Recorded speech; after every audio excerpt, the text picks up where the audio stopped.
ఆయన డాన్స్‌లో గ్రేస్ ఉంటుంది. ఆయన డాన్స్ ఏస్తే డామినెన్స్ ఉంటది.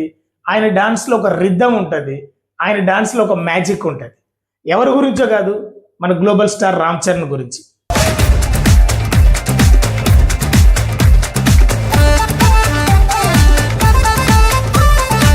సో 'పెద్ది' ఫిల్మ్ నుంచి సెకండ్ సింగిల్ రిలీజ్ అయింది. 'రై రై రారా' అంటూ. It is absolute motivational song. Youth కి చాలా కనెక్ట్ అయ్యే సాంగ్. ఈ సాంగ్ లో డాన్స్ ఉంటుందా అని నేను అనుకున్నాను, కానీ ఎగ్జాక్ట్లీ నా ఎక్స్పెక్టేషన్ మ్యాచ్ అయింది. కొన్ని బీజిఎంస్, కొన్ని మ్యూజిక్ బిట్స్ దగ్గర రామ్ చరణ్ డాన్స్ మాత్రం నెక్స్ట్ లెవెల్ ఉంది. హుక్ స్టెప్ ఉంది, అద్దిరిపోయింది.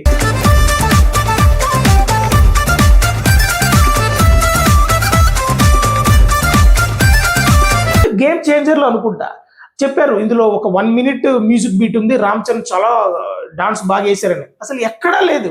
కానీ దీంతో అన్ఎక్స్పెక్టెడ్లీ దగ్గర 30 seconds టు ఒక 1 minute మిడిల్ లో వస్తుంది అండి. కంటిన్యూ డాన్స్ అండి, speed, high speed dance, grace, face లో గ్రేస్, డాన్స్, ఆ మాస్ వైబ్స్, రాన్ రస్టిక్ లుక్స్, ఎవ్రీథింగ్ చాలా ఎంగేజింగ్ గా ఉంది.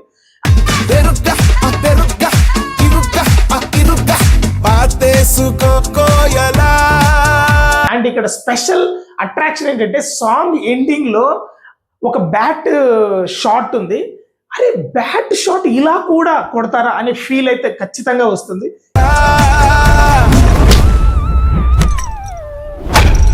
యాక్చువల్లీ మనం 'పెద్ది' స్టార్టింగ్ లో ఇంట్రడక్షన్ గ్లింప్ లో చూపించారు డిఫరెంట్ షాట్ అనేది.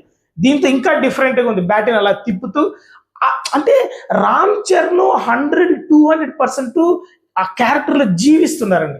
ఎలాగైతే రంగస్థానంలో రామ్ చరణ్ యొక్క యాక్టింగ్, పీక్ యాక్టింగ్ మనం చూసామో, రియల్ యాక్టింగ్ చూసామో, అతని యాక్టింగ్ ని నెక్స్ట్ లెవెల్ తీసుకెళ్ళడం చూసాము. ఈ 'పెద్ది' ఫిలిం లో కూడా ఆ టైప్ ఆఫ్ మూవ్స్ కనిపిస్తున్నాయి. మేబీ జానర్ అది కాకపోవచ్చు, కానీ ఆ యొక్క టెంప్లెట్ అలాగే కనిపిస్తుంది. వెరీ వెరీ రాన్ రస్టిక్ విలేజ్ బ్యాక్ డ్రాప్. కాకపోతే ఇక్కడ మనం సర్ప్రైజింగ్ ఎలిమెంట్ క్రికెట్ ని జోడించడం అనమాట. అండ్ సాంగ్ కూడా చాలా కొన్ని లిరిక్స్ ఉన్నాయండి, అసలు చాలా మోటివేషన్ తో ఉంది.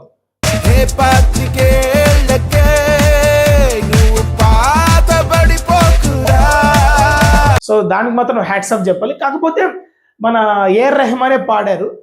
వాయిస్ ఇంకొంచెం ఏదైనా కొంచెం, ఇది వాయిస్ మరీ లో అనిపించింది. వాయిస్ ఇంకొంచెం క్యాచీగా, ఇంకొంచెం, ఎందుకంటే ఆ సినిమా అంతా రాన్ రస్టిక్ కదా, మాస్ వైబ్స్ కదా, సాంగ్ లో ఎక్కడో క్లాస్ వైబ్ కనిపిస్తుంది. బట్ ఇంత పెద్ద సినిమా తీసే వాళ్ళకి తెలియదా? బుచ్చిబాబుని మనము తక్కువ అంచనా వేయకూడదు. ఎందుకంటే బుచ్చిబాబుకి ఏం కావాలో, డైరెక్టర్కి ఏం కావాలో క్లియర్ గా తెలిసిన డైరెక్టర్ అనమాట. అది ఉప్పెనతో ఫస్ట్ ఫిల్మ్ ఉప్పెనతో ప్రూవ్ చేసాం. బట్ అది చాలా సింపుల్. ఉప్పెన అనేది వెరీ సింపుల్ ప్రూవబుల్ ఎలిమెంట్ అనమాట. బట్ మన ఈ ఫిలింతో, 'పెద్ది' ఫిలింతో బుచ్చిబాబు అంటే ఏంటో వరల్డ్ మొత్తానికి తెలుస్తుంది. ఎంత నమ్మకం లేకపోతే రామ్ చరణ్ బుచ్చిబాబుకి ఛాన్స్ ఇస్తాడు అంటే, తన బ్లడ్ అండ్ సోల్ పెట్టేస్తాడు ఈ క్యారెక్టర్ కోసం. చిక్కిరి సాంగ్ కోసం అంత పెద్ద కొండ ఎక్కి, మార్నింగ్ ఎక్కితే అది ఎక్కడానికి చాలా టైం పట్టిందంట. అది కష్టపడి ఎక్కి ఆ సాంగ్ చేసి ఎంత పెద్ద సెన్సేషన్ అయింది.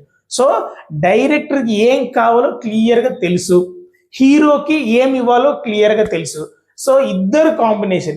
అండ్ మ్యూజిక్ కూడా after long gap A R Rahman కూడా ఒక మంచి మ్యూజిక్ ఇచ్చారు. చిక్కిరి ఎంత పెద్ద సెన్సేషన్ అయిందో తెలుసు. ఇప్పుడు మన 'రై రై రారా' అంటూ very good, feel good motivation song ఇచ్చారు. సో ఐ థింక్ వేరే సింగర్ అంటే బాగుంటుంది, బట్ ఫైనల్లీ సాంగ్ చాలా బాగుంది. మీరు కూడా చూస్తుంటే ఎలా ఉంది మీ ఒపీనియన్ నాకు కామెంట్ రూపంలో తెలియజేయండి. Thank you so much.